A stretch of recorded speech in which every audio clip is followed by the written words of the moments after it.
Davanti al pubblico delle grandi occasioni, con quasi 1000 spettatori sugli spalti ed una nutrita rappresentanza di tifosi arrivati da Aragona, l'Alcamo 1928, secondo in classifica, firma l'impresa e batte 2-0 la capolista Aragona, fino ad oggi mai sconfitta in campionato. Una vittoria pesante, arrivata al termine di una gara intensa e combattuta, che l'Alcamo ha saputo interpretare con personalità, ritmo e grande organizzazione di gioco.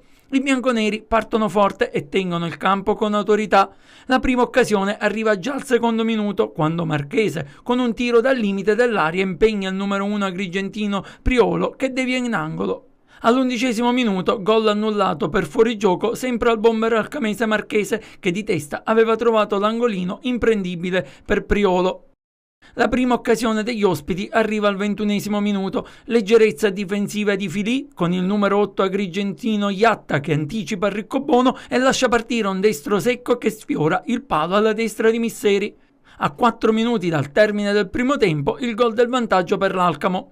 Punizione da circa 30 metri, alla battuta il numero 10 Polizzi che disegna una parabola perfetta che si insacca all'incrocio dei pali e che fa esplodere il numerosissimo pubblico sugli spalti. Il primo tempo finisce così 1-0 per i padroni di casa. All'inizio della ripresa subito l'azione che ha portato a tante polemiche da parte dell'Aragona. Lancio di Iatta Bernamio che viene anticipato al limite dell'area di rigore da un intervento scomposto di Misseri che però colpisce prima il pallone e dopo frana addosso al numero 20 agrigentino.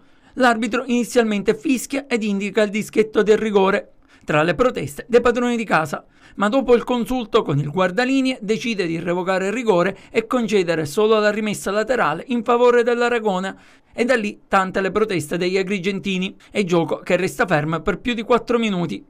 Al 72°, altra occasione per gli ospiti a seguito di un calcio d'angolo, ma la palla viene fermata dall'ottimo Misseri.